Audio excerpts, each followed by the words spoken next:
every little wind turns into storm? What if everybody's used to their own features? What if we got nothing more than this? Please remember what I said about magic. Remember what I told you about us. Please remember what I said about magic. Remember what I told you about us. About us.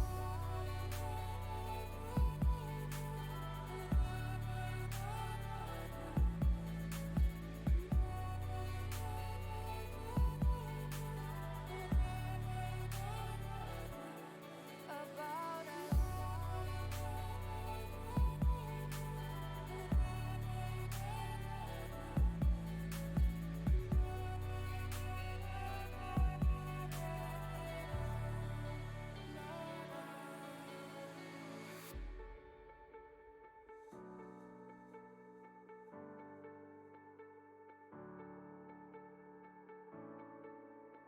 When all the words are heard, every little sentence turns to gold. What if everybody's just alright? What if we got nothing more than this? Please remember what I said about magic.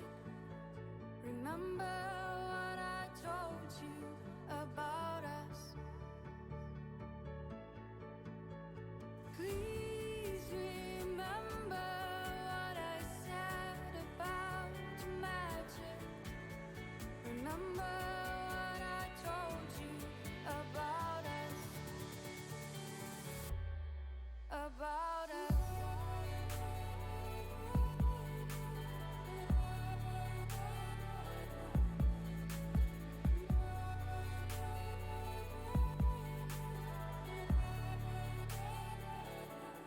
About us.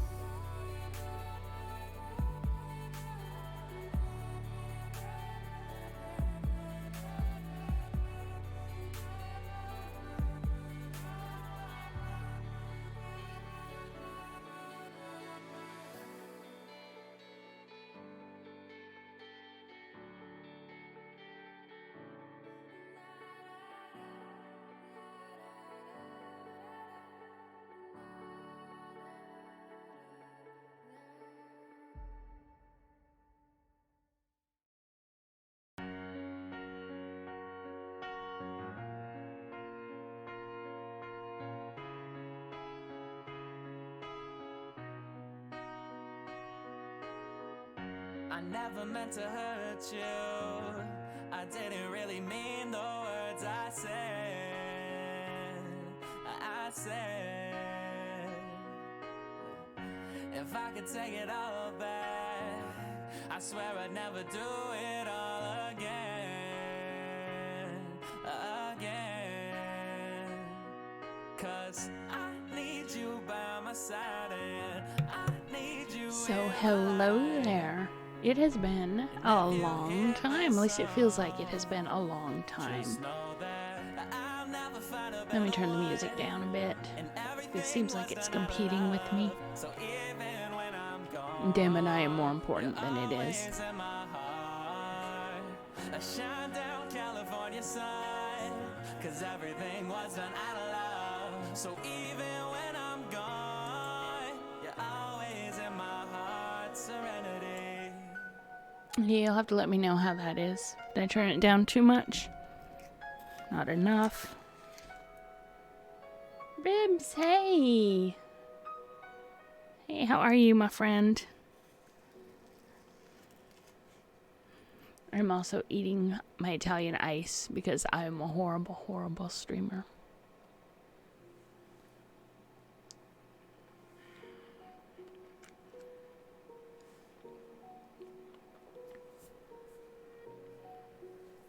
I'm trying to get back far enough from the microphone so you don't get any, like, unintended ASMR.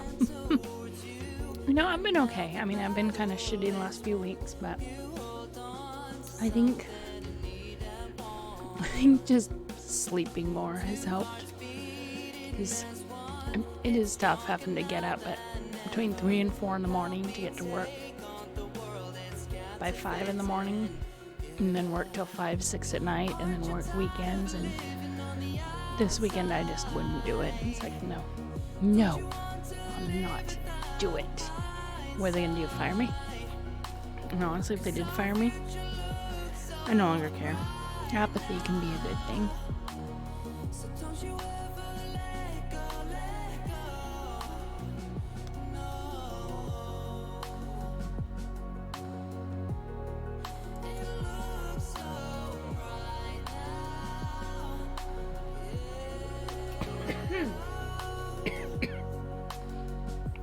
I work for a title company, so I'm supposed to be doing title searches because they got rid of the mapping and stuff, and it's like, the hell So I stay, but yeah, I work for a title company, and for some reason we're getting like a shit ton of orders.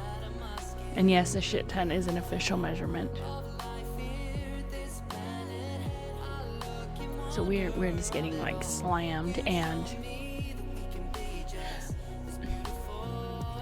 okay, if you buy a house, or like what we do, if you refinance your house, title, Title. If you refinance your house or you buy a house, you go through a title company. I mean, you should. You don't have to. You can take a chance. But generally, you'll go through a title company, or in our case, we're a title and escrow company. So we issue a report on the property saying this is who's in title, this is the defects on title, this is all the liens against that property. And in a refinancing, which is what we're getting hit with, the lender wants to be guaranteed that they are in the first position behind the county for taxes. So that if you default on that loan, they don't end up suddenly being like third or fourth in line, or there's a loan ahead of them that defaults, and then we're getting into a whole other mess of things. But basically, a title company searches the property and says, this is where the property is, this is the dimensions of the lot, this is the easements against the lot, this is everything that's known. Like I said, I started out there with mapping. I was doing the mapping for the company. They then, with the government shutdown, they lost those contracts. I shouldn't say they lost them. The government just said, cancel those contracts. Music's a bit loud. Okay, we will turn the music down. And it's funny because I've got the music player turned on like 10%, but yeah, it is a little loud, so. Is that better? Because as I said, I'm the most important, and I will not have no damn music drowning me out.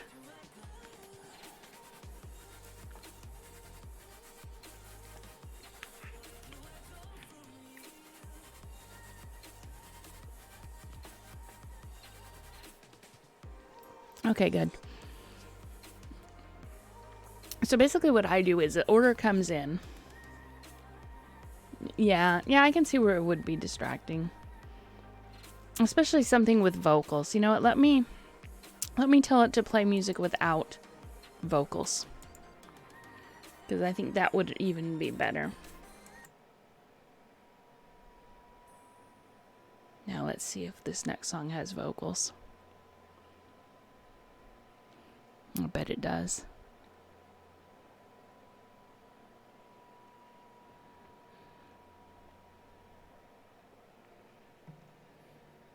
Yeah, I didn't even give it a thought that listening to something with vocals while I'm talking and saying, no, that's not going to work. I are a good streamer, aren't I? I'll get there eventually. So anyway, my job is these orders get opened. The section I'm in, we deal with strictly refinances or foreclosures. The company wants to foreclose on the deed of trust, and they're getting ready to go through that process. So my job is to first be sure the address they've given us is correct. You'd be amazed how many people do not know where they live. And they'll get street names wrong, or they'll have it in the wrong county. So once we establish that this is the address, this is the street, this is the county, now I have to go in and see, do these people even own it? Go through and see exactly what the vesting is. Are there any defects in the title? What liens are against the property? What easements are on the property? Are there any restrictions that are going to affect our transaction?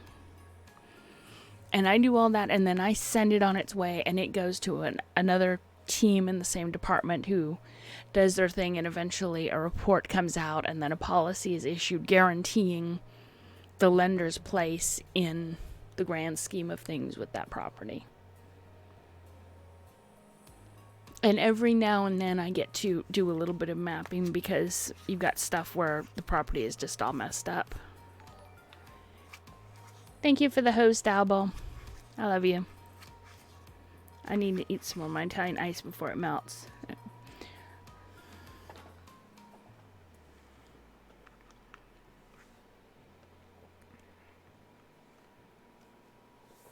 See, if I had a brain, I would have ate this first. But, you know.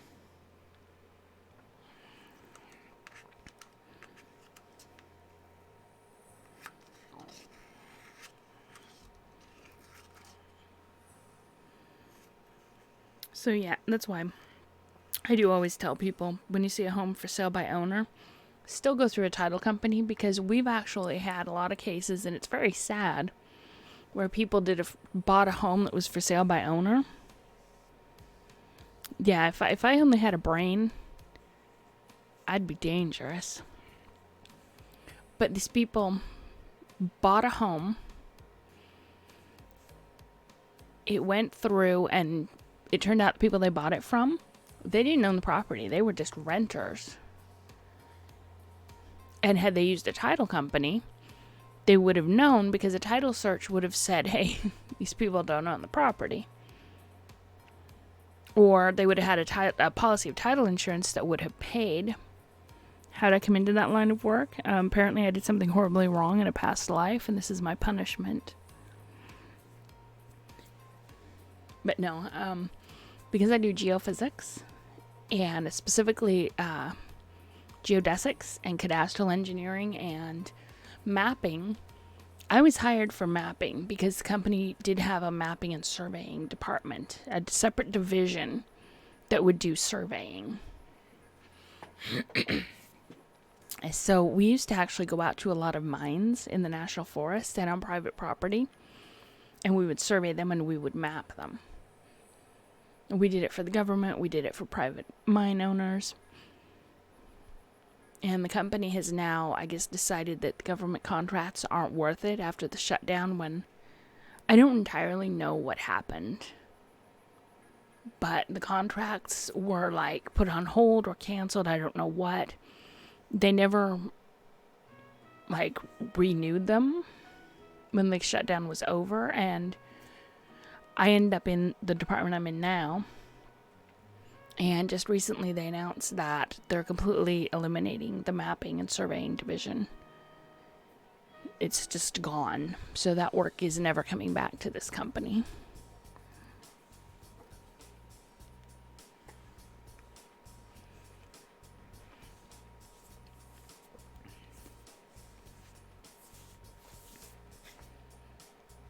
So I am trying to find something else. I need to start trying harder, and I am making more of an effort. I really should have ate this before the stream. I am sorry. But at the same time, it's like the devil, you know. I've got a ton of sick leave banked, and if I go somewhere else in the industry or whatever, I'm still going to be stuck with the same overtime. I had applied for a couple of places, and one called back and said, yeah, we'd love to hire you. And they were willing to offer decent pay, but that was like, yeah, we're really slammed. So you're going to be working 12 hours a day and Saturdays and Sundays. I'm doing that now. And I'm doing it in an office that lets me be pretty laid back. I don't have to. They don't really have a dress code. The dress code is pretty much work clothing. So, I don't know. If they're coming across already saying, 12 hours a week and Saturdays and Sundays, then no. No, I'll stay where I am.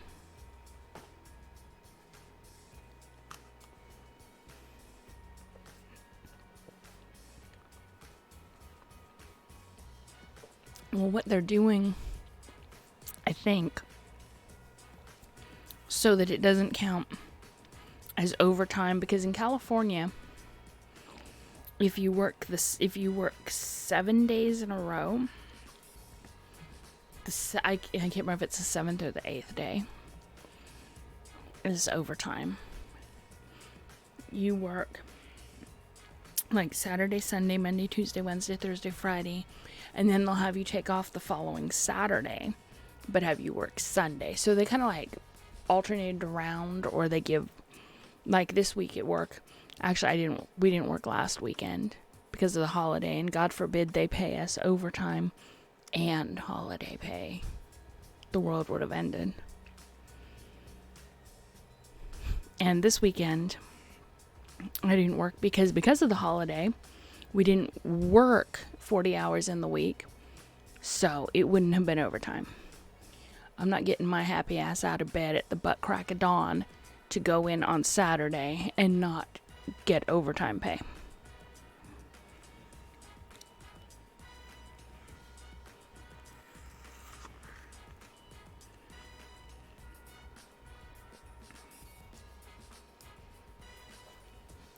So yeah, that's the state of my life.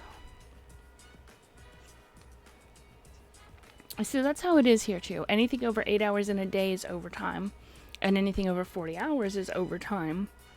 But Monday was a holiday, so technically we only worked 32 hours because the week starts on Sunday and ends on Saturday. So I don't know why they said nobody could work Labor Day weekend. And I think part of it was, I know part of it was timesheets had to be turned in early because of the holiday weekend, and because last week was payday week.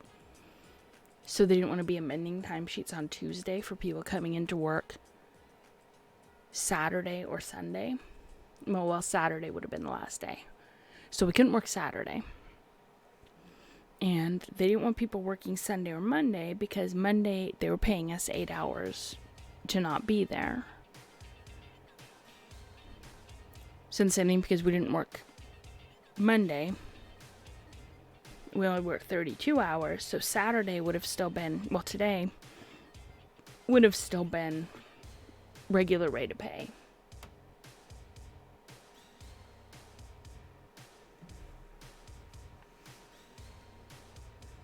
And I don't know, they might have been doing server maintenance or something, and they just didn't come out and say as to why nobody was allowed to work overtime. But I think it's because they had to get payroll done.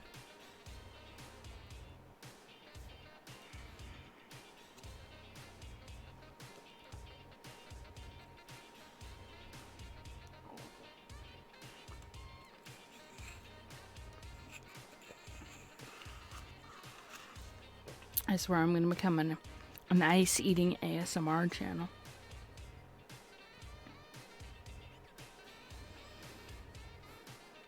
But yeah, I slept. I stayed up too late last night.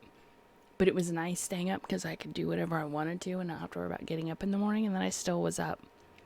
So I think I went to bed probably around 4 a.m. Why are you playing the same song again? Whatever. And I got up at like 10:30 this morning. So, I'm feeling a lot better. I'm feeling a lot more rested and a lot less stressed. Like I said, apathy can be a good thing. I no longer care. If they want to fire me, they can fire me.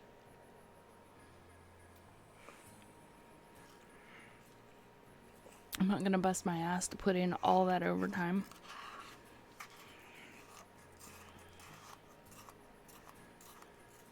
Especially in the current market, and like I said, I have no idea why all of the title companies seem to be so busy.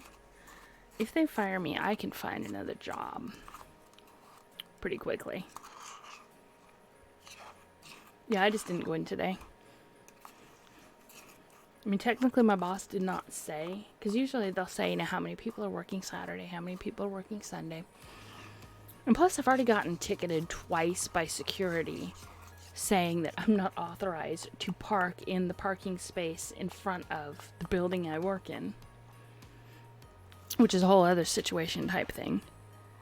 But the manager, the big manager over our company, has said that if they tow my car, the landlord has said that it will be returned to me at security's expense and not at mine.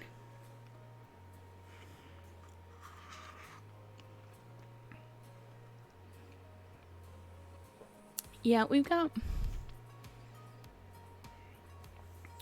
some problems in that parking lot that I'm in, that our business is in. It's a really weird situation where it's like an industrial area.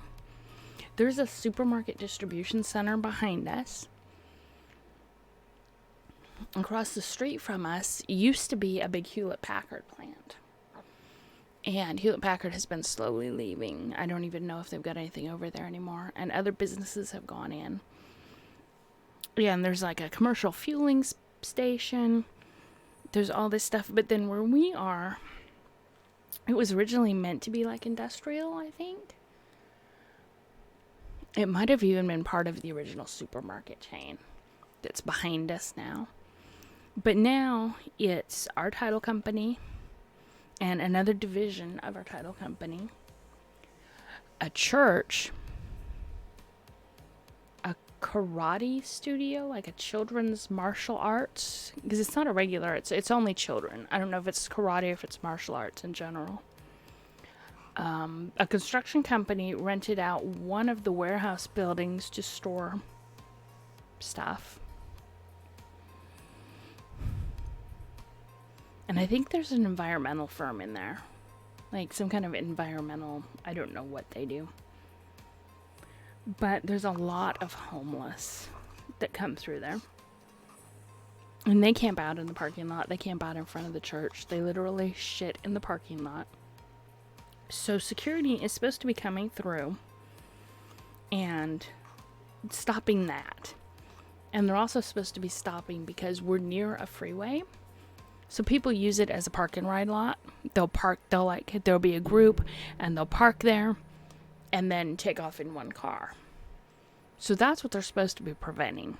Security is supposed to be coming through. There's no parking.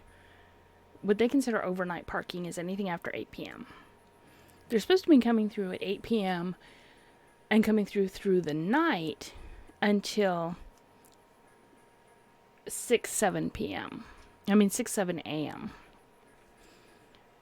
Well, I'm getting there at between 4 and 5 a.m.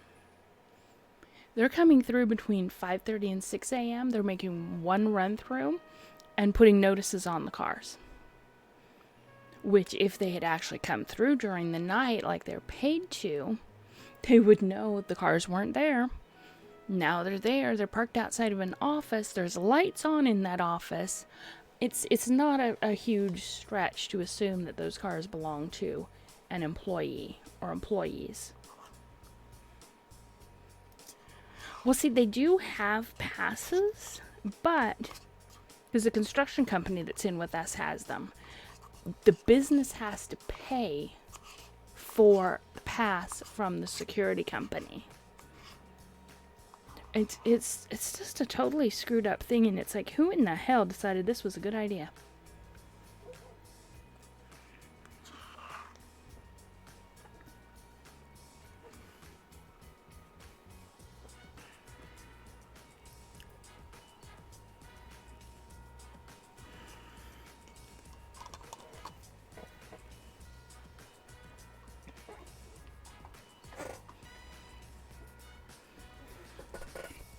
Yeah. Yeah, pay us. And it's like, the owner of the property has to be an idiot. Why are you using this security company? It's really weird. The Italian ice is done, so no more possible eating ASMR. Very sorry. So yeah, it's really weird. And they marked, my car registration was due the 24th of August. And yeah, I paid it at the last minute because I had to wait to get paid. So I paid it on the 23rd. Oh, I was trying to stay away from the microphone because I didn't want you to hear like the scraping of ice and the scraping of the spoon. But I had to get it smogged because God bless California. So I had to get the smog check, and then I had to pay the registration. And so I paid it on the 22nd because 24th was on a Saturday. So I got it. Got the smog check on the 22nd. Paid the registration. That was the day I had to get 2 new tires put on the car. But I paid it online. And then you wait for the DMV to mail you the registration card and the sticker. But in the meantime, I had the receipt that says the smog certificate was received electronically and the fees were paid. And I'm really bad about putting the sticker on my car.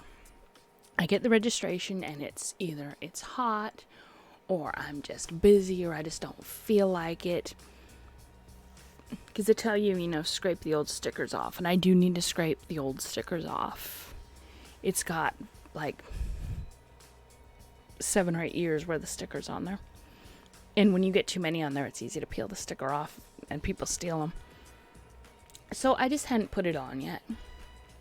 But they marked on the last parking violation that I was parked without authorization.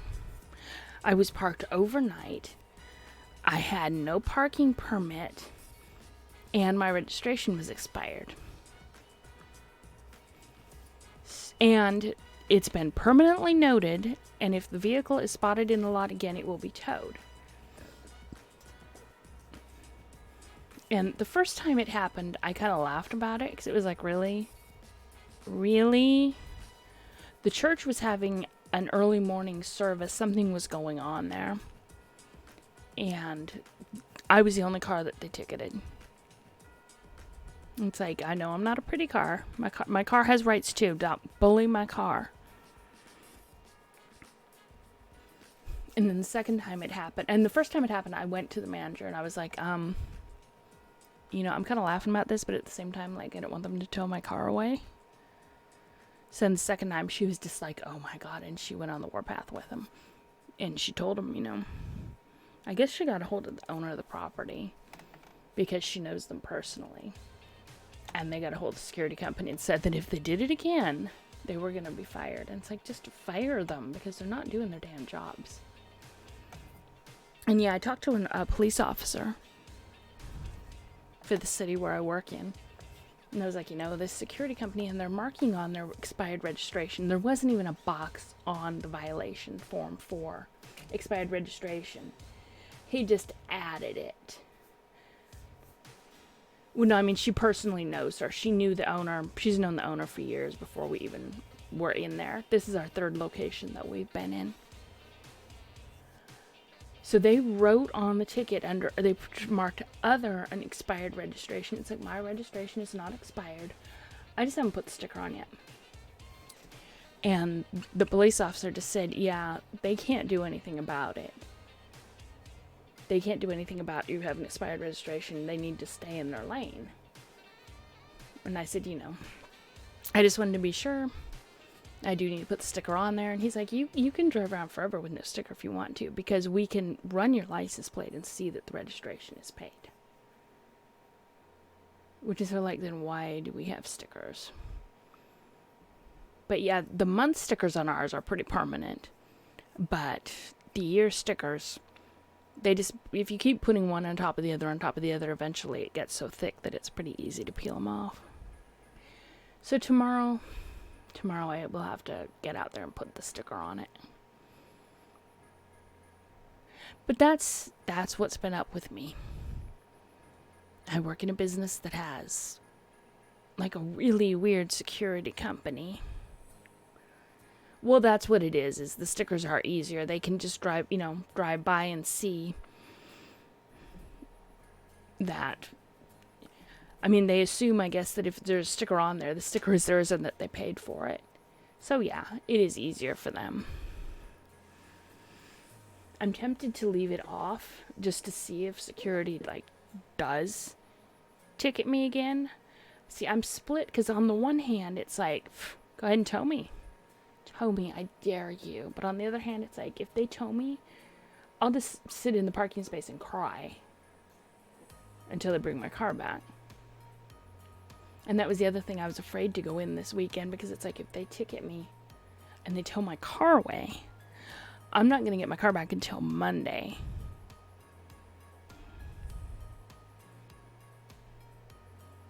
Yeah, it's like, if they take my car away until they bring it back, I'm just screwed. So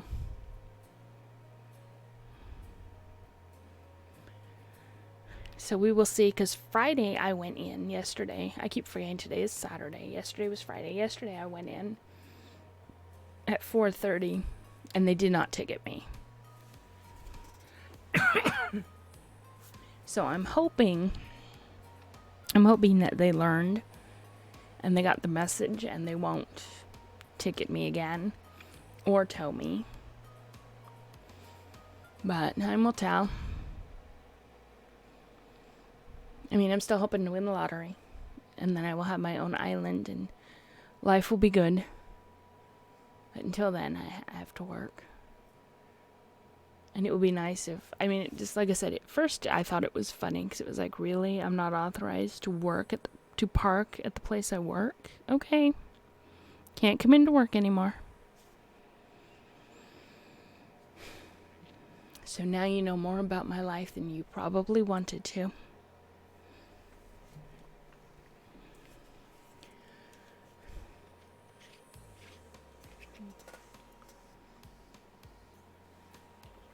Okay, drank some water.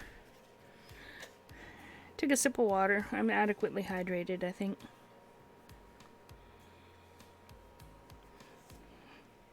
Let us get into our story.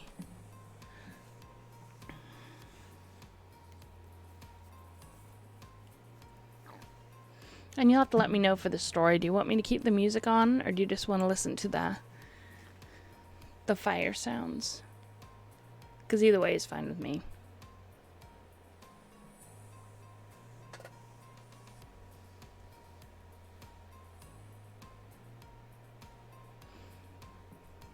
Let me bring up the story too. It would help if I could actually read, huh? I can't read a story if I don't have the story in front of me.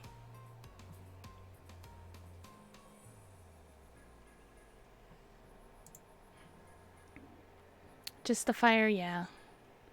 Sometimes the music just doesn't set the mood. Why can I not get my cursor over to the other monitor? There we go.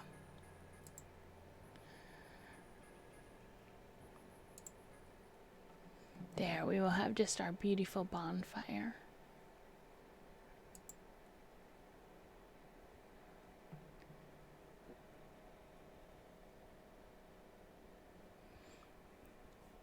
We don't have the beach sounds because it's coming into fall. It's fall, y'all. I mean, it's not really fall, but close enough. It's after Labor Day. We're not going to the beach anymore. Sorry. Just a fire.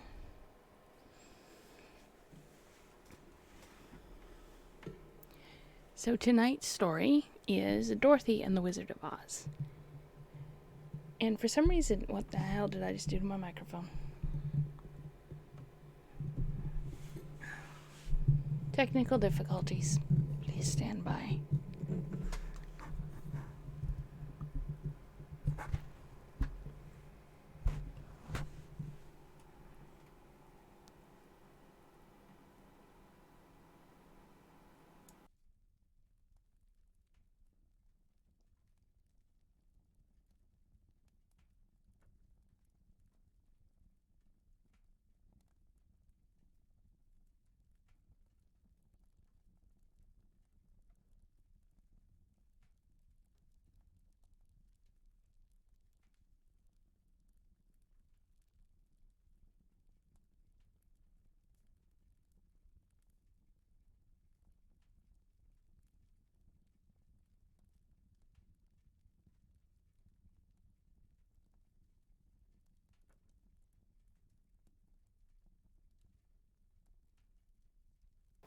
Okay, hopefully the moon.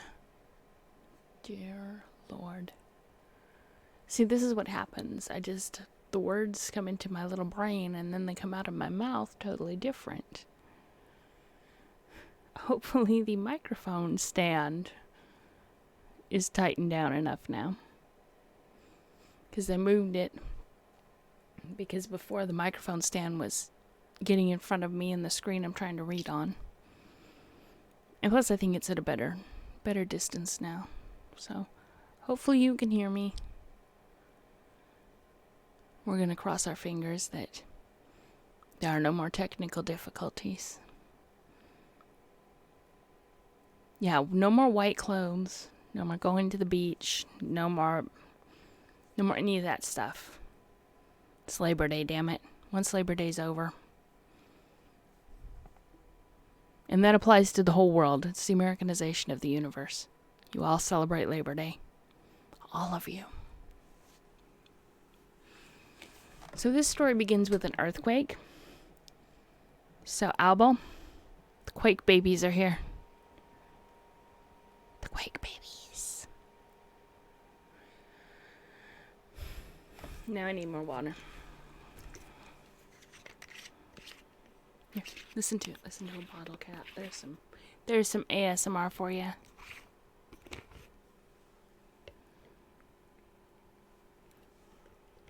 Ah, damn it, and I just hit my tooth with the top of the bottle. Okay. Let us begin. Chapter 1.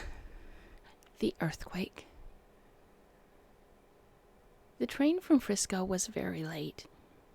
It should have arrived at Hugheson's siding at midnight, but it was already 5 o'clock, and the gray dawn was breaking in the east when the little train slowly rumbled up to the open shed that served for the station house. As it came to a stop, the conductor called out in a loud voice, "Hugson's siding!" At once a little girl rose from her seat and walked to the door of the car, carrying a wicker suitcase in one hand and a round birdcage covered up with newspapers in the other, while a parasol was tucked under her arm. The conductor helped her off the car, and then the engineer started his train. Why can I not change the page? All right. And then the engineer started his car again, so that it puffed and groaned and moved slowly away up the track. The reason he was so late was because all through the night there were times when the solid earth shook and trembled under him, and the engineer was afraid that at any moment the rails might spread apart and an accident happen to his passengers. So he moved the cars slowly and with caution. In reality, if there's earthquakes going on, maybe, I don't know, stop the train? Why would you keep going? Whatever. The little girl stood still to watch until the train had disappeared around a curve. Then she turned to see where she was. The shed at Hugson's siding was bare, save for an old wooden bench, and did not look very inviting. As she peered through the soft gray light, not a house of any sort was visible near the station, nor was any person in sight. But after a while the child discovered a horse and buggy standing near a group of trees a short distance away. She walked towards it and found the horse tied to a tree and standing motionless, with its head hanging down almost to the ground. It was a big horse, tall and bony, with long legs and large knees and feet. She could count his ribs easily where they showed through the skin of his body, and his head was long and seemed altogether too big for him, as if it did not fit. His tail was short and scraggly, and his harness had been broken in many places and fastened together again with cords and bits of wire. The buggy seemed almost new, for it had a shiny top and side curtains. Getting around in front so that she could look inside, the girl saw a boy curled up on the seat, fast asleep. She set down the birdcage and poked the boy with her parasol. Presently he woke up, rose to a sitting position, and rubbed his eyes briskly. "Hello," he said, seeing her. "Are you Dorothy Gale?" "Yes," she answered, looking gravely at his tousled hair and blinking gray eyes. "Have you come to take me to Hugson's ranch?" "Of course," he answered. "Train in?" "I couldn't be here if it wasn't," she said. He laughed at that, and his laugh was merry and frank. Jumping out of the buggy, he put Dorothy's suitcase under the seat and her birdcage on the floor in front. "Canary birds?" he asked. "Oh, no. It's just Eureka, my kitten. I thought that was the best way to carry her." The boy nodded. "Eureka's a funny name for a cat," he remarked. "I named my kitten that because I found it," she explained. "Uncle Henry says Eureka means I have found it." "All right, hop in." She climbed into the buggy and he followed her. Then the boy picked up the reins, shook them, and said, "Giddy up." The horse did not stir. Dorothy thought he just wiggled one of his drooping ears, but that was all. "Giddy up," called the boy again.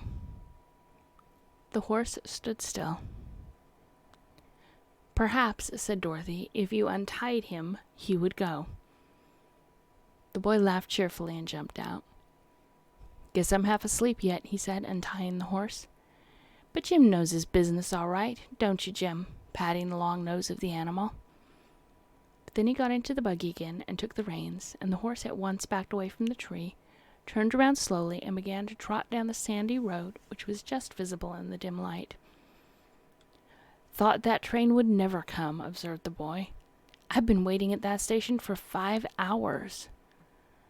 "We had a lot of earthquakes," said Dorothy. "Didn't you feel the ground shake?" "Yes, but we're used to such things in California," he replied.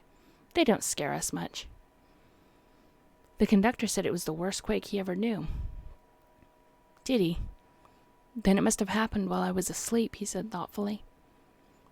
"How is Uncle Henry?" she inquired after a pause, during which the horse continued to trot with long, regular strides. "He's pretty well. He and Uncle Hugson have been having a fine visit." "Is Mr. Hugson your uncle?" she asked. "Yes. Uncle Bill Hugson married your Uncle Henry's wife's sister, so we must be second cousins," said the boy, in an amused tone. "I work for Uncle Bill on his ranch, and he pays me $6 a month, and my board." "Isn't that a great deal?" she asked doubtfully. "Why, it's a great deal for Uncle Hugson, but not for me. I'm a splendid worker. I work as well as I sleep," he added with a laugh. "What is your name?" asked Dorothy, thinking she liked the boy's manner and the cheery tone of his voice. "Not a very pretty one," he answered, as if a little ashamed. "My whole name is Zebediah, but folks just call me Zeb. You've been to Australia, haven't you?" "Yes, with Uncle Henry," she answered. "We got to San Francisco a week ago, and Uncle Henry went right on to Hugson's ranch for a visit while I stayed a few days in the city with some friends we had met." "How long will you be with us?" he asked. "Only a day. Tomorrow Uncle Henry and I must start back for Kansas. We've been away for a long time, you know, and so we're anxious to get home again." The boy flicked the big bony horse with his whip and looked thoughtful. Then he started to say something to his little companion, but before he could speak, the buggy began to sway dangerously from side to side, and the earth seemed to rise up before them. Next minute there was a roar and a sharp crash, and at her side Dorothy saw the ground open in a wide crack and then come together again. "Goodness," she cried, grasping the iron rail of the seat. "What was that?" "That was an awful big quake," replied Zeb with a white face. "It almost got us that time, Dorothy." Because that's totally how earthquakes work. It opens up and then closes. It tries to get you like Pac-Man. It's the quake babies at work.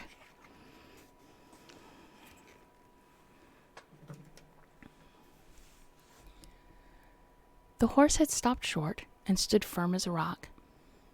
Zeb shook the reins and urged him to go, but Jim was stubborn. Then the boy cracked his whip and touched the animal's flanks with it, and after a low moan of protest, Jim stepped slowly along the road. Neither the boy nor the girl spoke again for some minutes. There was a breath of danger in the very air, and every few moments the earth would shake violently. Jim's ears were standing erect upon his head, and every muscle of his big body was tense as he trotted towards home. He was not going very fast, but on his flanks specks of foam began to appear, and at times he would tremble like a leaf. The sky had grown darker again, and the wind made queer sobbing sounds as it swept over the valley. Suddenly there was a rending, tearing sound, and the earth split into another great crack just beneath the spot where the horse was standing. With a wild neigh of terror, the animal fell bodily into the pit, drawing the buggy and its occupants after him. Dorothy grabbed fast hold of the buggy top, and the boy did the same. The sudden rush into space confused them so that they could not think. Blackness engulfed them on every side, and in breathless silence they waited for the fall to end and crush them against jagged rocks, or for the earth to close in on them again and bury them forever in its dreadful depths. The horrible sensation of falling, the darkness and the terrifying noises, proved more than Dorothy could endure, and for a few moments the little girl lost consciousness. Zeb, being a boy, did not faint, but he was badly frightened, and clung to the buggy seat with a tight grip, expecting every moment would be his last.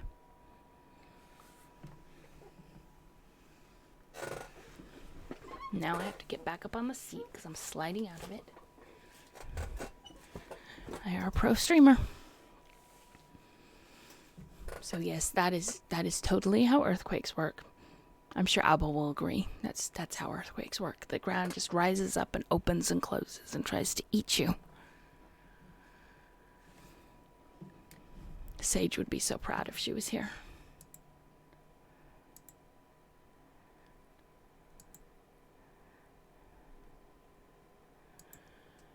Now on to Chapter 2, The Glass City. I don't think a glass city would survive an earthquake very well, but we will see. When Dorothy recovered her senses, they were still falling, but not so fast. The top of the buggy caught the air like a parachute or an umbrella filled with wind, and held them back so that they floated downward with a gentle motion that was not so very disagreeable to bear. The worst thing was their terror of reaching the bottom of this great crack in the earth, and the natural fear that sudden death was about to overtake them at any moment.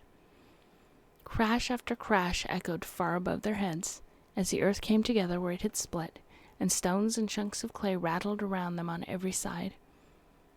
These they could not see, but they could feel them pelting the buggy top, and Jim screamed almost like a human being when a stone overtook him and struck his bony body. They did not really hurt the poor horse, because everything was falling together. Only the stones and rubbish fell faster than the horse and buggy, which were held back by the pressure of the air, so that the terrified animal was actually more frightened than he was injured. How long this state of things continued, Dorothy could not even guess. She was so greatly bewildered. But by and by, as she stared ahead into the black chasm with a beating heart, she began to dimly see the form of the horse Jim, his head up in the air, his ears erect, and his long legs sprawling in every direction as he tumbled through space. Also, turning her head, she found that she could see the boy beside her, who had until now remained as still and silent as she herself. Dorothy sighed and commenced to breathe easier. She began to realize that death was not in store for her, after all, but that she had merely started upon another adventure, which promised to be just as queer and unusual as were those she had before encountered. With this thought in mind, the girl took heart and leaned her head over the side of the buggy to see where the strange light was coming from. Far below her, she found 6 great glowing balls suspended in the air.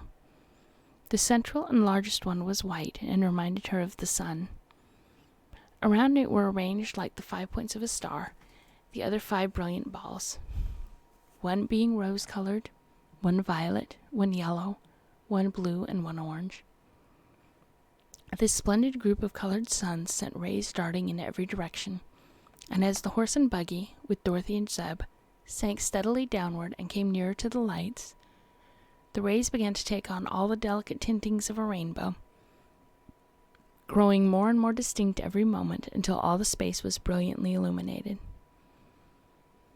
Dorothy was too dazed to say much, but she watched one of Jim's big ears turn to violet and the other to rose, and wondered that his tail should be yellow and his body striped with blue and orange like the stripes of a zebra. Then she looked at Zeb, whose face was blue and whose hair was pink, and gave a little laugh that sounded a bit nervous. "Isn't it funny?" she said. The boy was startled and his eyes were big. Dorothy had a green streak through the center of her face where the blue and yellow lights came together, and her appearance seemed to add to his fright. I don't see anything funny about it," he stammered.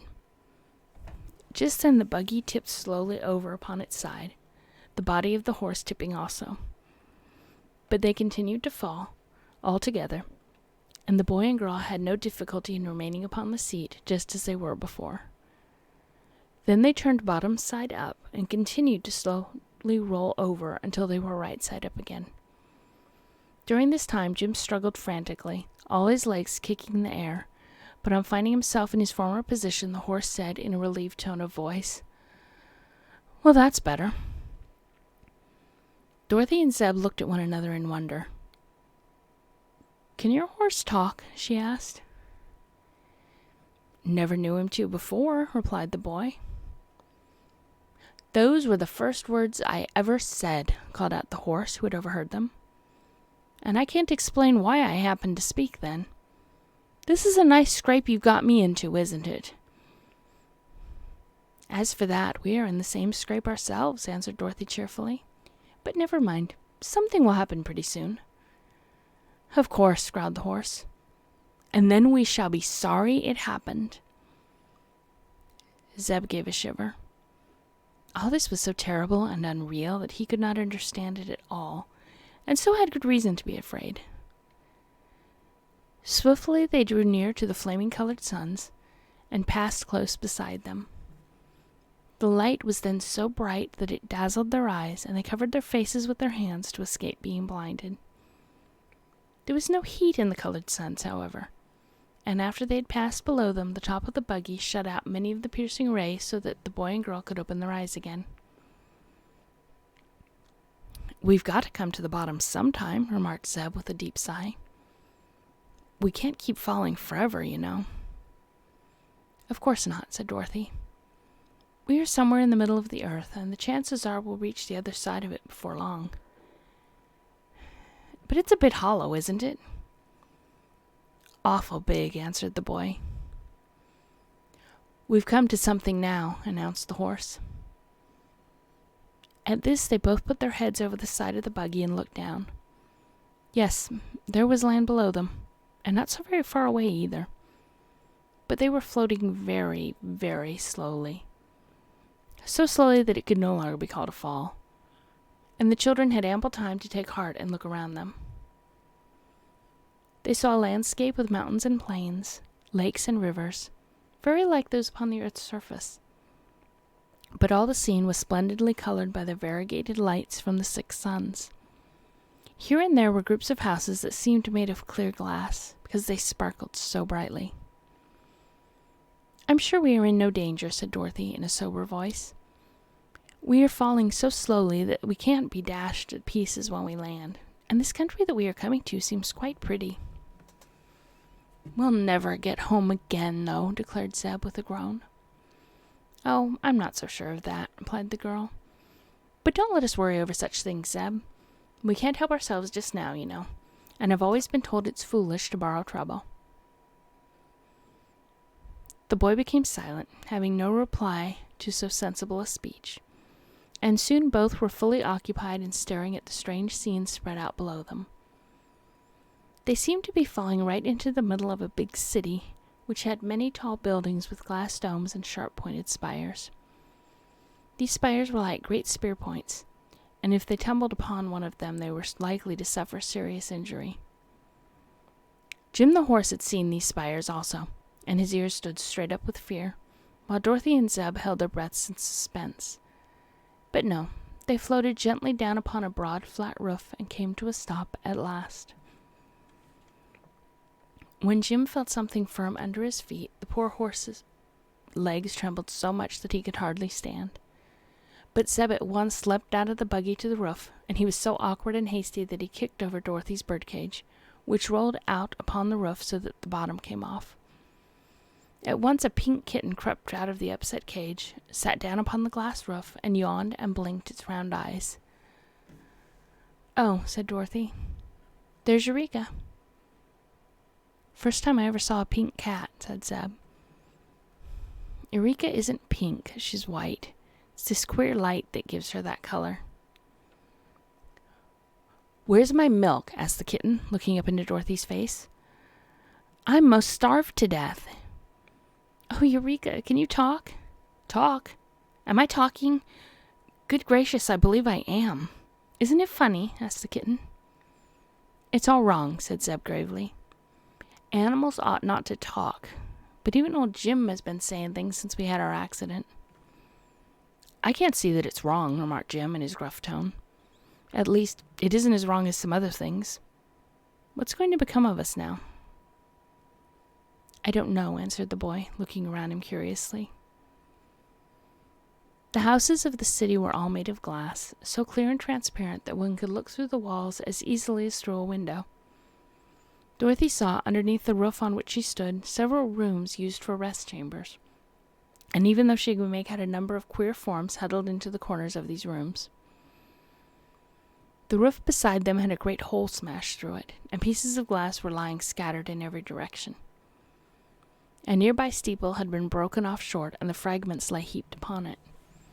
Other buildings were cracked in places, or had corners chipped off from them, but they must have been very beautiful before these accidents had happened to mar their perfection. The rainbow tints from the colored suns fell upon the glass city softly, and gave to the buildings many delicate, shifting hues which were very pretty to see. But not a sound had broken the stillness since the strangers had arrived, except that of their own voices. They began to wonder if there were no people to inhabit this magnificent city of the inner world. Suddenly a man appeared through a hole in the roof next to the one they were on and stepped into plain view. He was not a very large man, but was well-formed and had a beautiful face, calm and serene as the face of a fine portrait. His clothing fitted his form snugly, were gorgeously colored in brilliant shades of green, which varied as the sunbeams touched them, but was not wholly influenced by the solar rays. The man had taken a step or two across the glass roof when he noticed the presence of the strangers, but then he stopped abruptly. There was no expression of either fear or surprise upon his tranquil face, yet he must have been both astonished and afraid, for after his eyes had rested upon the ungainly form of the horse for a moment, he walked rapidly to the furthest edge of the roof, his head turned back over his shoulder to gaze at the strange animal. "Look out!" cried Dorothy, who noticed that the beautiful man did not look where he was going. "Be careful, or you'll fall off!" But he paid no attention to her warning. He reached the edge of the tall roof, stepped one foot out into the air, and walked into space as calmly as if he were on firm ground. The girl, greatly astonished, ran to lean over the edge of the roof and saw the man walking rapidly through the air towards the ground. Soon he reached the street and disappeared through a glass doorway into one of the glass buildings. "How strange!" she exclaimed, drawing a long breath. Yes, but it's lots of fun, if it is strange, remarked the small voice of the kitten, and Dorothy turned to find her pet walking in the air a foot or so away from the edge of the roof. Come back, Eureka, she called in distress. You'll certainly be killed. I have 9 lives, said the kitten, purring softly as it walked around in a circle and then came back to the roof. But I can't lose even one of them by falling in this country, because I really couldn't manage to fall if I wanted to. Does the air bear up your weight? Asked the girl. Of course, can't you see? And again the kitten wandered into the air and back to the edge of the roof. It's wonderful, said Dorothy. Suppose we let Eureka go down to the street and get someone to help us, suggested Zeb, who had been even more amazed than Dorothy at these strange happenings. Perhaps we can walk on the air ourselves, replied the girl. Zeb drew back with a shiver. I wouldn't dare try it, he said. Maybe Jim will go, continued Dorothy, looking at the horse. And maybe he won't, answered Jim. I've tumbled through the air long enough to make me contented on this roof. But we didn't tumble to the roof, said the girl. By the time we reached here, we were floating very slowly, and I'm almost sure we could float down to the street without getting hurt. Eureka walks on the air all right. Eureka weighs only about half a pound, replied the horse in a scornful tone, while I weigh about half a ton. You don't weigh as much as you ought to, Jim, remarked the girl, shaking her head as she looked at the animal. You're dreadfully skinny. Oh well, I'm old, said the horse, hanging his head despondently. And I've had lots of trouble in my days, little one. For a good many years I drew a public cab in Chicago, and that's enough to make anyone skinny. He eats enough to get fat, I'm sure, said the boy gravely. Do I? Can you remember any breakfast that I've had today? Growled Jim as he resented Zeb's speech. None of us has had breakfast, said the boy. And in a time of danger like this, it's foolish to talk about eating. Nothing is more dangerous than being without food, declared the horse, with a sniff at the rebuke of his young master. And just at present, no one can tell whether there are any oats in this queer country or not. If there are, they are liable to be glass oats. Oh, no, exclaimed Dorothy. I can see plenty of nice gardens and fields down below at the edge of this city. But I wish we could find a way to get down to the ground. Why don't you walk down? Asked Eureka. I'm as hungry as the horse is, and I want my milk. Will you try it, Zeb? Asked the girl, turning to her companion. Zeb hesitated. He was still pale and frightened, for this dreadful adventure had upset him and made him nervous and worried. But he did not wish the little girl to think him a coward, so he advanced slowly to the edge of the roof. Dorothy stretched out a hand to him, and Zeb put one foot out and let it rest in the air a little over the edge of the roof. It seemed firm enough to walk upon, so he took courage and put out the other foot. Dorothy kept hold of his hand and followed him, and soon they were both walking through the air with the kitten frisking beside them. Come on, Jim, called the boy. It's all right. Jim had crept to the edge of the roof to look over, and being a sensible horse and quite experienced, he made up his mind that he could go where the others did. So with a snort and a neigh and a whisk of his short tail, he trotted off the roof into the air and at once began floating downward to the street. His great weight made him fall faster than the children walked, and he passed them on the way down. But when he came to the glass pavement, he slided upon it so softly that he was not even jarred. Well, well, said Dorothy, drawing a long breath. What a strange country this is. People began to come out of the glass doors to look at the new arrivals, and pretty soon quite a crowd had assembled. There were men and women, but no children at all, and the folks were all beautifully formed and attractively dressed and had wonderfully handsome faces. There was not an ugly person in all the throng. Yet Dorothy was not especially pleased by the appearance of these people, because their features had no more expression than the faces of dolls. But they did not smile, nor did they frown, or show either fear, or surprise, or curiosity, or friendliness. They simply stared at the strangers, paying most attention to Jim and Eureka, for they had never before seen either a horse or a cat, and the children bore an outward resemblance to themselves.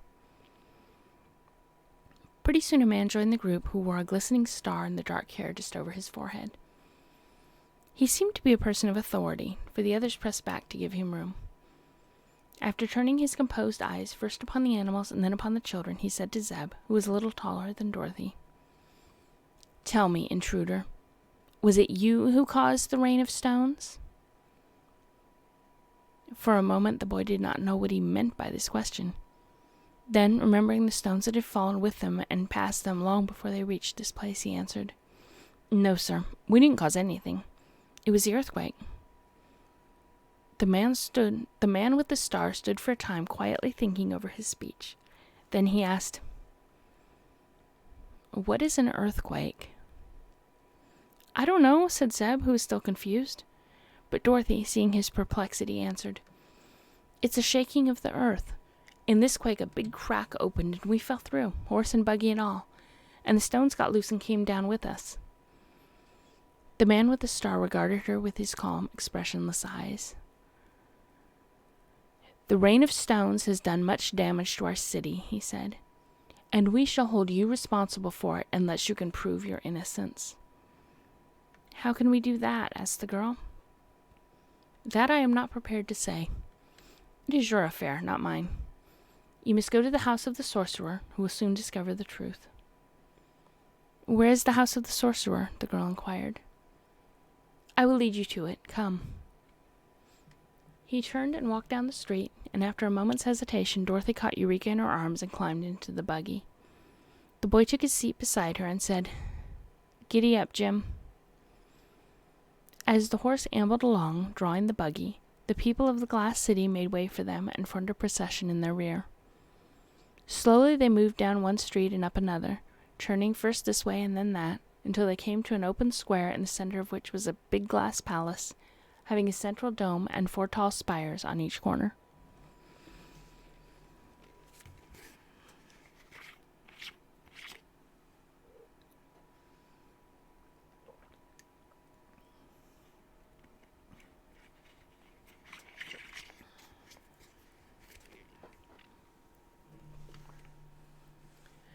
Chapter 3.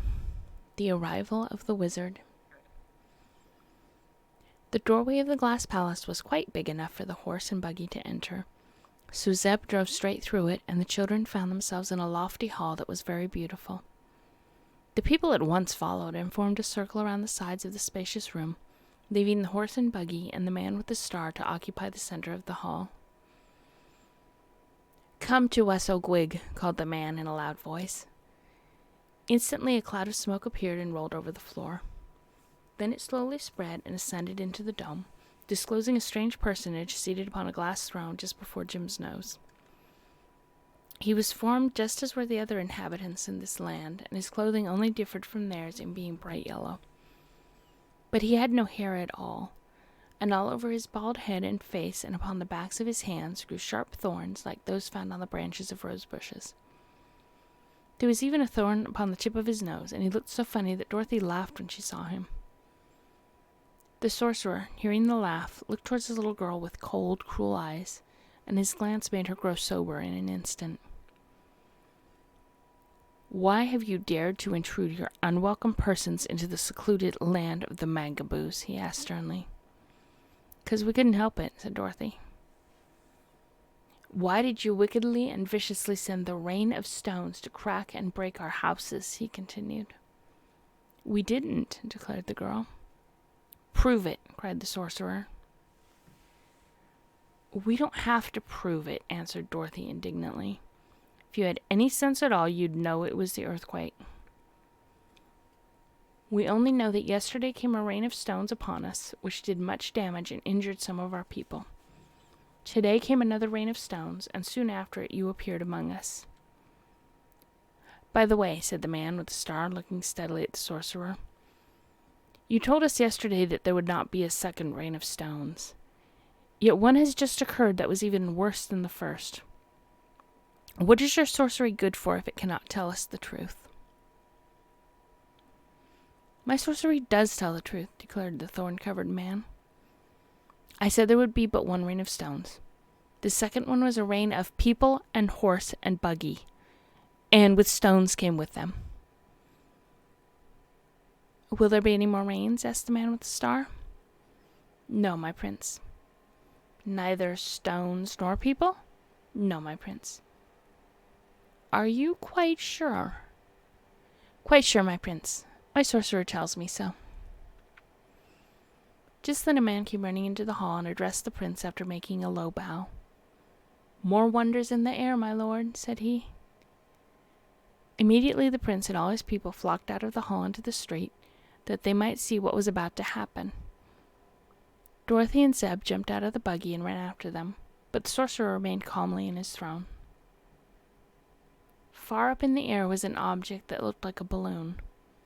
It was not so high as the glowing stars of the six-colored suns, but it was descending slowly through the air, so slowly that at first it scarcely seemed to move. The throng stood still and waited. It was all they could do, for to go away and leave that strange sight was impossible, nor could they hurry its fall in any way. The Earth Children were not noticed, being so near the average size of the Mangaboos, and the horse had remained in the house of the sorcerer, with Eureka curled up asleep on the seat of the buggy. Gradually the balloon grew bigger, which was proof that it was settling down upon the land of the Mangaboos. Dorothy was surprised to find how patient the people were, for her own little heart was beating rapidly with excitement. A balloon meant to her some other arrival from the surface of the earth, and she hoped it would be someone able to assist her and Zeb out of their difficulties. In an hour the balloon had come near enough for her to see a basket suspended below it. In 2 hours she could see a head looking over the side of the basket. In 3 hours the big balloon settled slowly into the great square in which they stood and came to rest on the glass pavement. Then a little man jumped out of the basket, took off his tall hat, and bowed very gracefully to the crowd of Mangaboos around him. He was quite an old little man, and his head was long and entirely bald. "Why," cried Dorothy in amazement, "it's Oz!" The little man looked towards her and seemed as much surprised as she was, but he smiled and bowed as he answered, "Yes, my dear, I am Oz the Great and Terrible." "Eh? And you are little Dorothy from Kansas. I remember you very well." "Who did you say it was?" whispered Zeb to the girl. "It's the wonderful Wizard of Oz. Haven't you heard of him?" Just then the man with the star came and stood before the wizard. "Sir," said he, "why are you here in the land of the Mangaboos?" "Didn't know what land it was, my son," returned the other with a pleasant smile. "And, to be honest, I didn't mean to visit you when I started out. I live on top of the earth, your honor, which is far better than living inside it. But yesterday I went up in a balloon, and when I came down I fell into a big crack in the earth caused by an earthquake. I had let so much gas out of my balloon that I could not rise again, and in a few minutes the earth closed over my head. So I continued to descend until I reached this place, and if you will show me a way to get out of it, I'll go with pleasure. Sorry to have troubled you, but it couldn't be helped." The prince had listened with attention. Said he, "This child, who is from the crust of the earth, like yourself, called you a wizard. Is not a wizard something like a sorcerer?" "It's better," replied Oz proudly. "1 wizard is worth 3 sorcerers." "Ah, you shall prove that," said the prince. "We Mangaboos have, at the present time, one of the most wonderful sorcerers that ever was picked from a bush. But he sometimes makes mistakes. Do you ever make mistakes?" "Never," declared the wizard boldly. "Oh, Oz," said Dorothy, "you made a lot of mistakes when you were in the marvelous land of Oz." "Nonsense," said the little man, turning red, although just then a ray of violet sunlight was on his round face. "Come with me," said the prince to him. "I wish you to meet our sorcerer." The wizard did not like this invitation, but he could not refuse to accept it. So he followed the prince into the great domed hall, and Dorothy and Zeb came after them, while the throng of people trooped in also. There sat the thorny sorcerer in his chair of state, and when the wizard saw him he began to laugh, uttering comical little chuckles. "What an absurd creature!" he exclaimed. "He may look absurd," said the prince in his quiet voice, "but he's an excellent sorcerer. The only fault I find with him is that he is so often wrong." I am never wrong, answered the sorcerer. Only a short time ago you said there would be no more rain of stones or of people, said the prince. Well, what then? Here is another person descended from the air to prove you were wrong. One person cannot be called people, said the sorcerer. If two should come out of the sky, you might with justice say I was wrong. But unless more than this one appears, I will hold that I was right. Very clever, said the wizard, nodding his head as if pleased. I am delighted to find humbugs inside the earth, just as the same as on top of it. Were you ever with a circus, brother? No, said the sorcerer. You ought to join one, declared the little man seriously. I belong to Balaam and Barney's great consolidated shows. 3 rings in one tent and a menagerie on the side. It's a fine aggregation, I assure you. What do you do? Asked the sorcerer. I go up in a balloon, usually, to draw the crowds to the circus. But I've just had the bad luck to come out of the sky, skip the solid earth, and land lower down than I intended. But never mind. It isn't everybody who gets a chance to see your land of the Gabazoos. Mangaboos, said the sorcerer, correcting him. If you are a wizard, you ought to be able to call people by their right names. Oh, I'm a wizard, you may be sure of that. Just as good a wizard as you are a sorcerer. That remains to be seen, said the other. If you are able to prove that you are better, said the prince to the little man, I will make you the chief wizard of this domain. Otherwise... What will happen otherwise? Asked the wizard. I will stop you from living and forbid you to be planted, returned the prince. That does not sound especially pleasant, said the little man, looking at the one with the star uneasily. But never mind. I'll beat old Prickly all right. My name is Gwig, said the sorcerer, turning his heartless, cruel eyes upon his rival. Let me see you equal the sorcery I am about to perform. He waved a thorny hand, and at once the tinkling of bells was heard playing sweet music. Yet, look where she could, Dorothy could discover no bells at all in the great glass hall. The Bangamoo people listened, but showed no great interest. It was one of the things Gwig usually did to prove he was a sorcerer. Now was the wizard's turn, so he smiled upon the assemblage and asked, Will somebody kindly loan me a hat? No one did, because the Mangaboos did not wear hats, and Zeb had lost his somehow in his flight through the air. Ahem, said the wizard. Will somebody please loan me a handkerchief? But there were no handkerchiefs either. Very good, remarked the wizard. I'll use my own hat, if you please. Now, good people, observe me carefully. You see, there is nothing up my sleeve, and nothing concealed about my person. Also, my hat is quite empty. He took off his hat and held it upside down, shaking it briskly. Let me see it, said the sorcerer. He took the hat and examined it carefully, returning it afterward to the wizard. Now, said the little man, I will create something out of nothing. He placed the hat upon the glass floor, made a pass with his hand, and then removed the hat, displaying a little white piglet no bigger than a mouse, which began to run around here and there and to grunt and squeal in a tiny, shrill voice.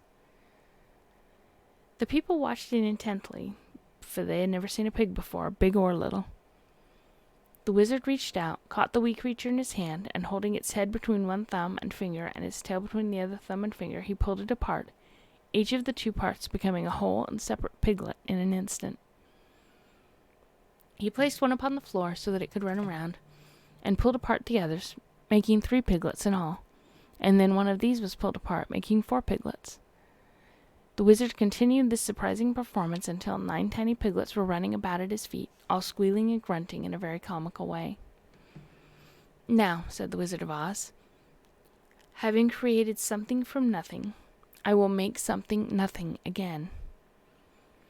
With this he caught up 2 of the piglets and pushed them together so that the 2 were one.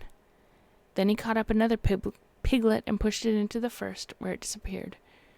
And so, one by one, the 9 tiny piglets were pushed together until but a single one of the creatures remained. This the wizard placed underneath his hat and made a mystic sign above it. When he removed his hat, the last piglet had disappeared entirely.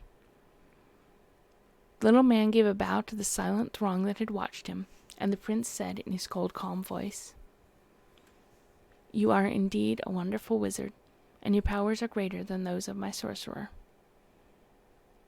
"He will not be a wonderful wizard long," remarked Wig. "Why not?" inquired the wizard. "Because I am going to stop your breath," was the reply. "I perceive that you are curiously constructed, and that if you cannot breathe, you cannot keep alive." The little man looked troubled. "How long will it take you to stop my breath?" he asked. "About 5 minutes. I'm going to begin now. Watch me carefully." He began making queer signs and passes towards the wizard, but the little man did not watch him long. Instead, he drew a leather case from his pocket and took from it several sharp knives, which he joined together, one after another, till they made a long sword.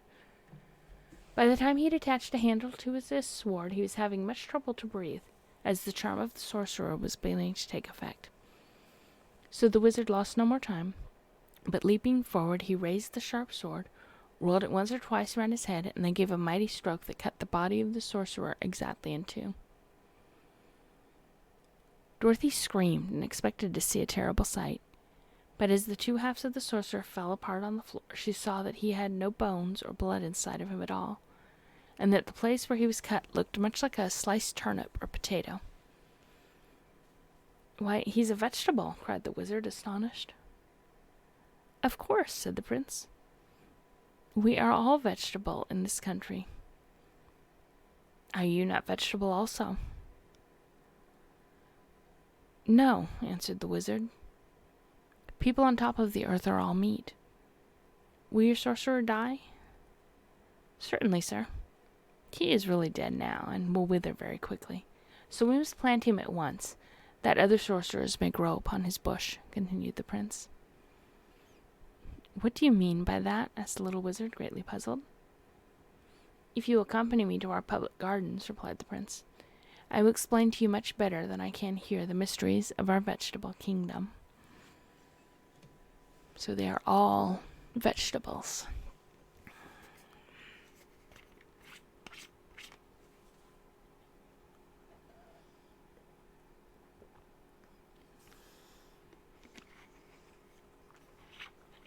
I mean, potatoes could be wise, I guess.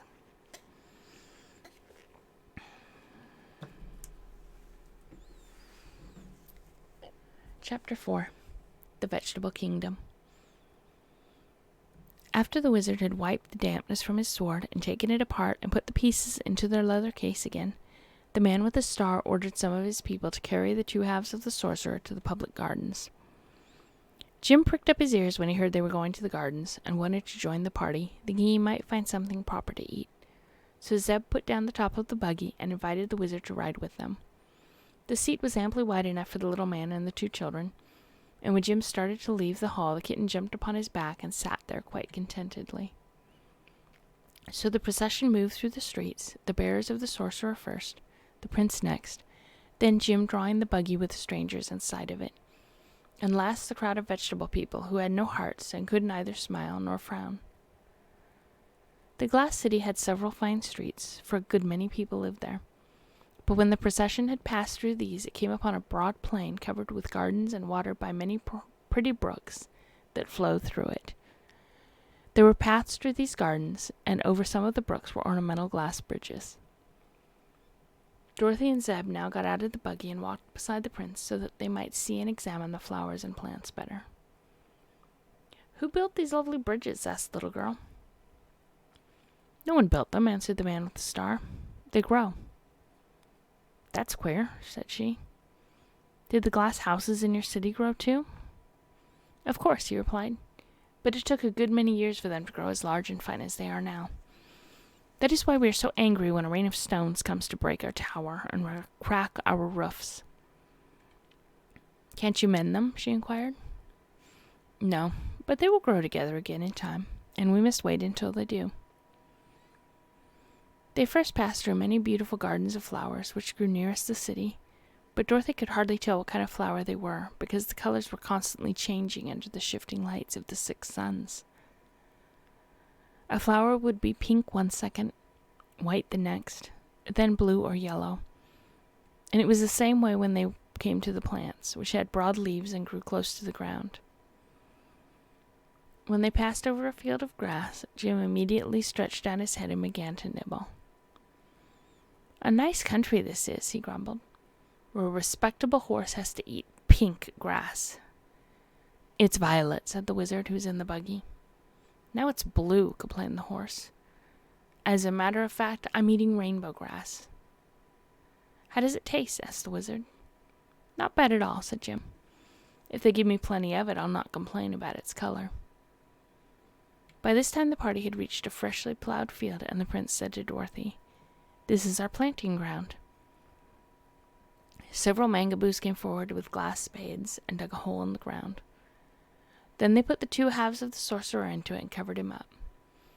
After that, other people brought water from a brook and sprinkled the earth.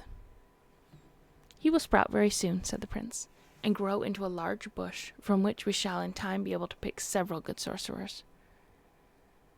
"Do all your people grow on bushes?" asked the boy. "Certainly," was the reply. "Do not all people grow upon bushes where you came from, on the outside of the earth?" "Not that I ever heard of."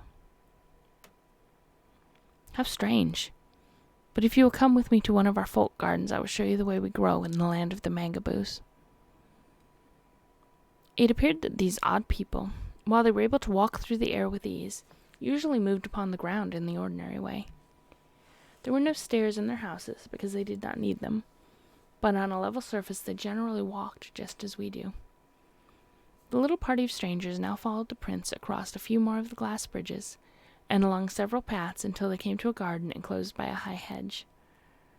Jim had refused to leave the field of grass, where he was engaged in busily eating, so the wizard got out of the buggy and joined Zeb and Dorothy, and the kitten followed demurely at their heels. Inside the hedge they came upon row after row of large and handsome plants, with broad leaves gracefully curving until their points nearly reached the ground. In the center of each plant grew a daintily dressed mangaboo, for the clothing of all these creatures grew upon them and was attached to their bodies. The growing mangaboos were of all sizes, from the blossom that had just turned into a wee baby to the full-grown and almost ripe man or woman. On some of the bushes might be seen a bud, a blossom, a baby, a half-grown person, and a ripe one, but even those ready to pluck were motionless and silent, as if devoid of life. This sight explained to Dorothy why she had seen no children among the mangaboos, a thing she had until now been unable to account for. "Our people do not acquire their real life until they leave the bushes," said the prince. "You will notice they are all attached to the plant by the soles of their feet, and when they are quite ripe they are easily separated from the stems and at once attain the powers of motion and speech. So while they grow they cannot be said to really live, and they must be picked before they can become good citizens." "How long do you live after you are picked?" asked Dorothy. "That depends upon the care we take of ourselves," he replied. "If we keep cool and moist, and meet with no accidents, we often live for 5 years. I've been picked over 6 years, but our family is known to be especially long-lived." "Do you eat?" asked the boy. "Eat? No, indeed. We are quite solid inside our bodies, and have no need to eat, any more than does a potato." "But a potato sometimes sprouts," said Zeb. "And sometimes we do," answered the prince. "But that is considered a great misfortune, for then we must be planted at once." "Where did you grow?" asked the wizard. "I will show you," was the reply. "Step this way." He led them within another, but smaller, circle of hedge, where grew one large and beautiful bush. "This," said he, "is the royal bush of the mangaboos. All our princes and rulers have grown upon this one bush from time immemorial." They stood before it in silent admiration. On the central stalk stood poised the figure of a girl, so exquisitely formed and colored, and so lovely in the expression of her delicate features, that Dorothy thought she had never seen so sweet and adorable a creature in all her life. The maiden's gown was soft as satin, and fell about her in ample folds, while dainty lace-like traceries trimmed the bodice and sleeves. Her flesh was fine and smooth as polished ivory, and her poise expressed both dignity and grace. "Who is this?" asked the wizard curiously. The prince had been staring hard at the girl on the bush. Now he answered with a touch of uneasiness in his cold tone. "She is the ruler destined to be my successor, for she is a royal princess. When she becomes fully ripe, I must abandon the sovereignty of the Mangaboos to her." "Isn't she ripe now?" asked Dorothy. He hesitated. "Not quite," he said finally. "It will be several days before she needs to be picked, or at least that is my judgment. I am in a hurry to resign my office and be planted, you may be sure." "Probably not," declared the wizard, nodding. "This is one of the most unpleasant things about our vegetable lives," continued the prince with a sigh.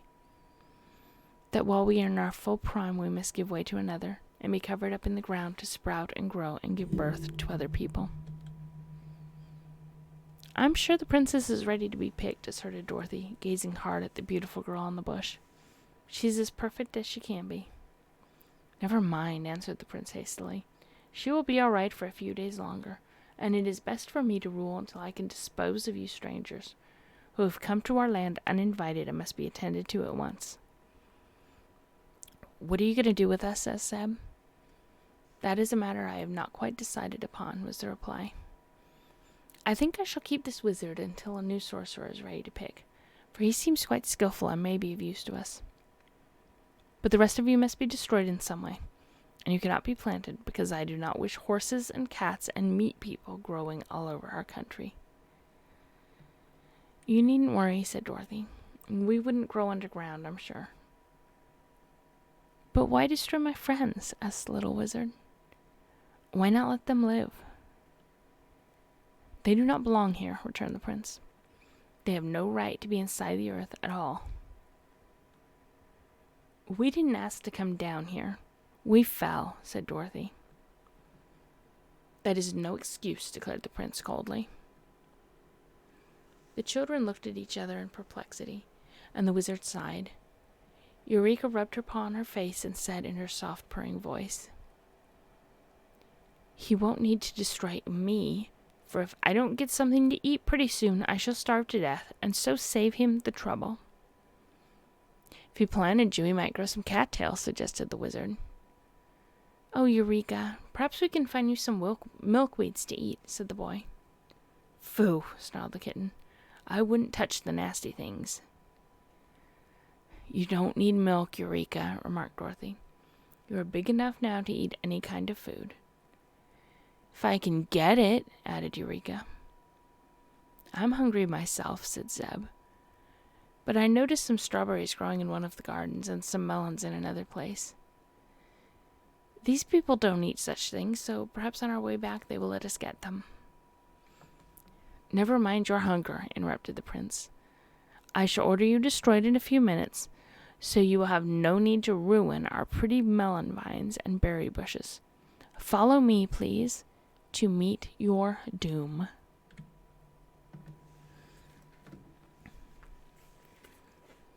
This is a lovely little land that we're visiting. Not at all like Oz. And they are very violent for vegetables.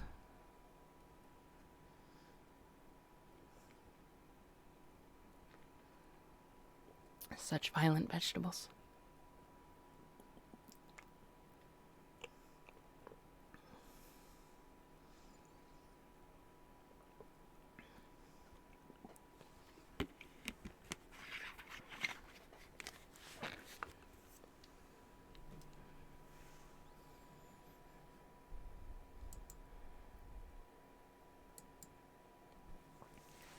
Chapter 5.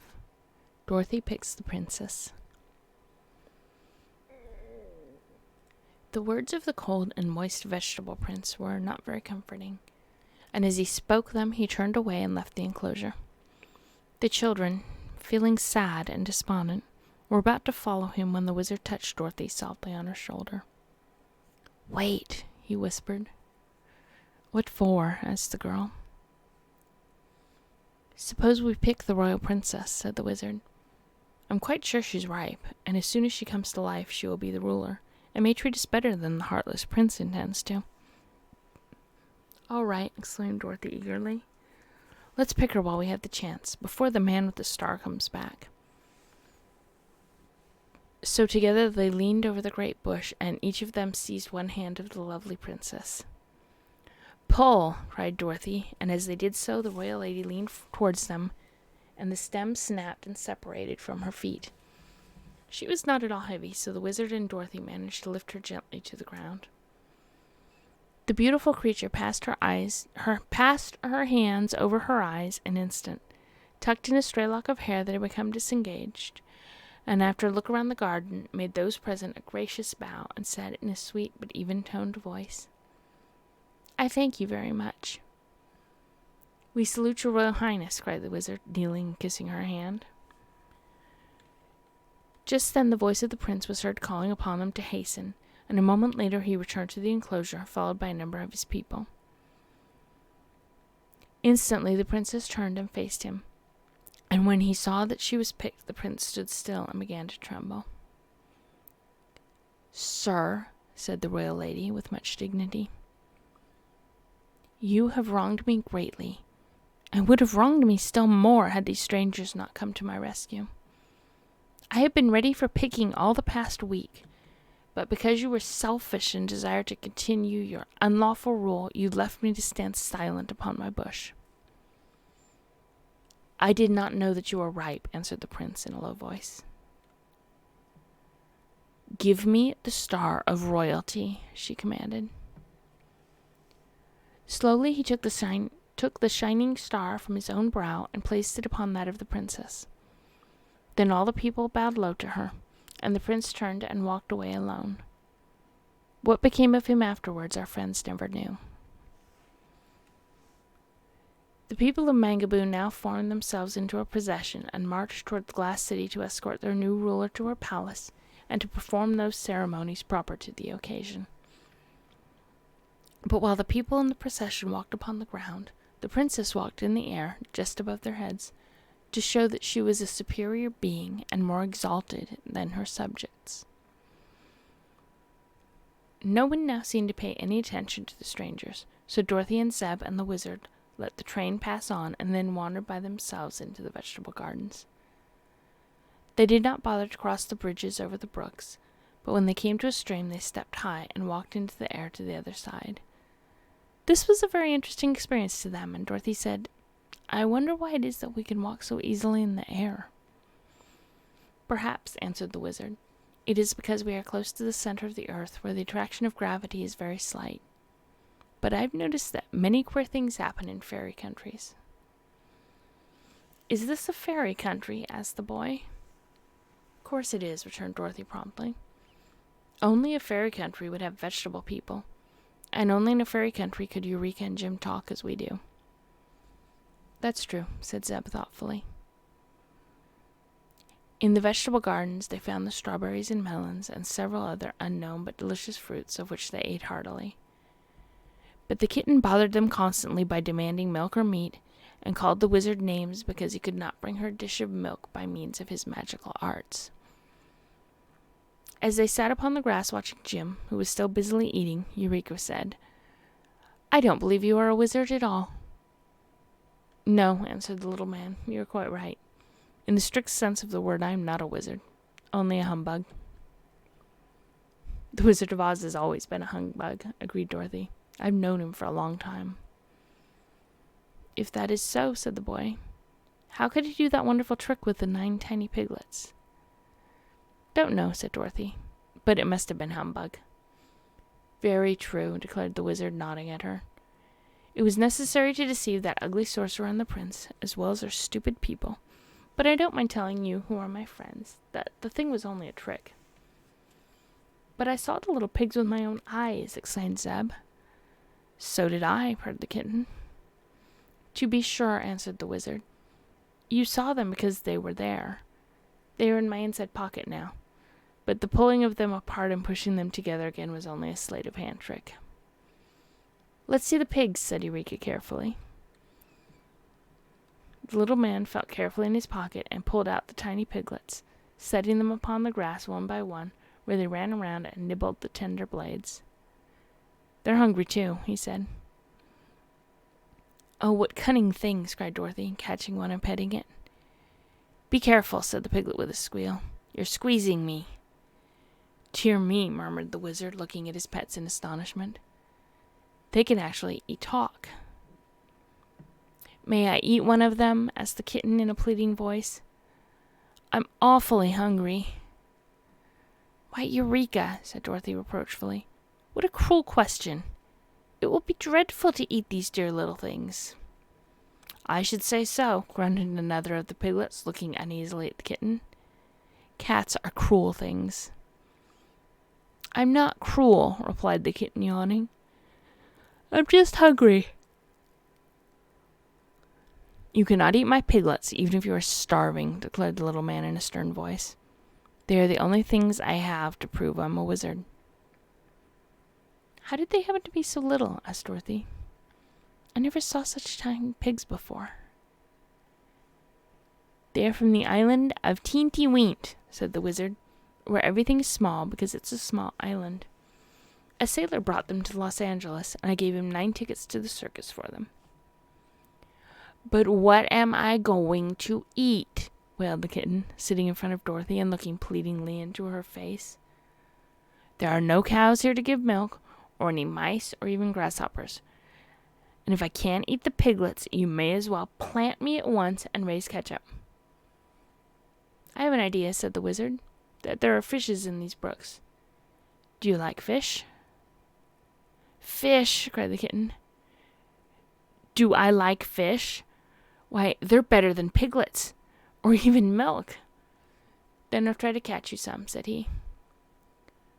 "But won't they be vegetables like everything else here?" asked the kitten. "I think not. Fishes are not animals.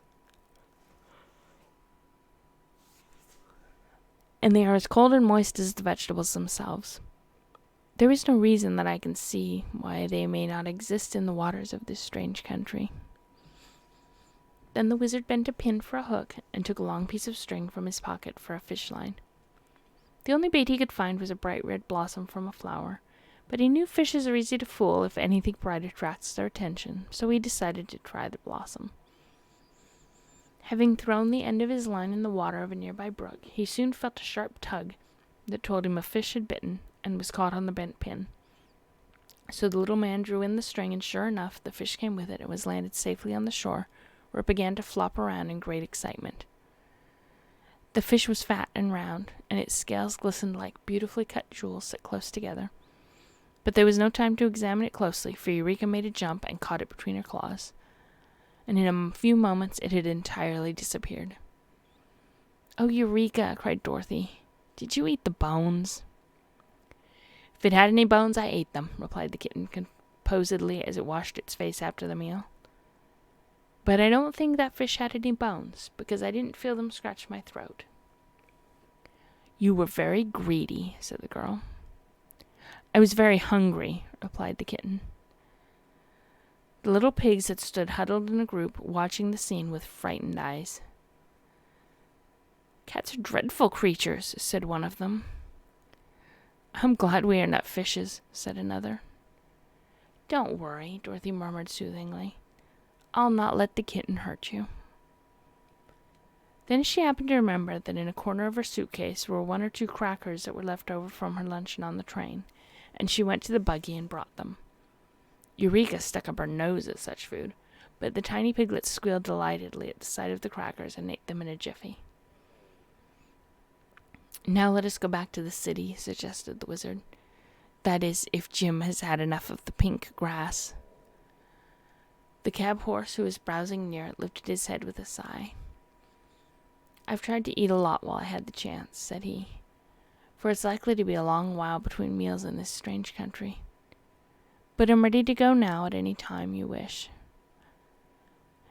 So after the wizard had put the piglets back into his inside pocket, where they cuddled up and went to sleep, the 3 climbed into the buggy and Jim started back to the town. "Where shall we stay?" asked the girl. "I think I shall take possession of the house of the sorcerer," replied the wizard, For the prince said in the presence of his people that he would keep me until they picked another sorcerer, and the new princess won't know but that we belong there. They agreed to this plan, and when they reached the great square, Jim drew the buggy into the big door of the domed hall. It doesn't look very homelike, said Dorothy, gazing around at the bare room. But it's a place to stay anyhow. What are those holes up there? Inquired the boy, pointing to some openings that appeared near the top of the dome. They look like doorways, said Dorothy, only there are no stairs to get to them. You forget that stairs are unnecessary, observed the wizard. Let us walk up and see where the doors lead to. With this he began walking in the air towards the high openings, and Dorothy and Zeb followed him. It was the same sort of climb one experiences when walking up a hill, and they were nearly out of breath when they came to the row of openings, which they perceived to be doorways leading into halls in the upper part of the house. Following these halls, they discovered many small rooms opening from them, and some were furnished with glass benches, tables, and chairs, but there were no beds at all. I wonder if these people never sleep, said the girl. Why, there seems to be no night at all in this country, Zeb replied. Those colored suns are exactly in the same place they were when we came, and if there is no sunset, there can be no night. Very true, agreed the wizard. But it is a long time since I have had any sleep, and I'm tired. So I think I shall lie down upon one of these hard glass benches and take a nap. I will too, said Dorothy, and chose a little room at the end of the hall. Zeb walked down again to unharness Jim, who, when he found himself free, rolled over a few times and then settled down to sleep, with Eureka nestling comfortably beside his big bony body. Then the boy returned to one of the upper rooms, and in spite of the hardness of the glass bench, was soon deep in slumberland.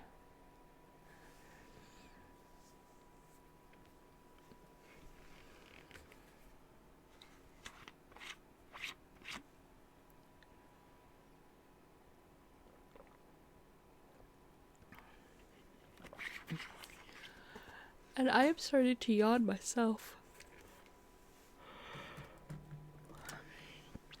So I think this is where we shall leave our story. We didn't get very far.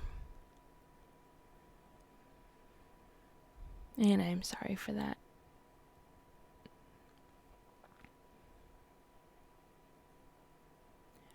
But the words on the screen are starting to blur, which is never a good sign.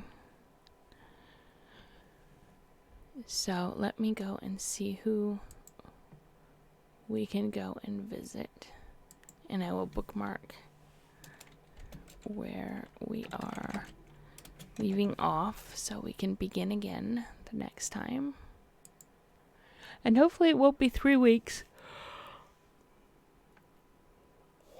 before the next stream again. Good night, my friends. Thank you for joining me. It has been a lovely stream, but I'm asleep now. Let's see who is live that we can go and raid.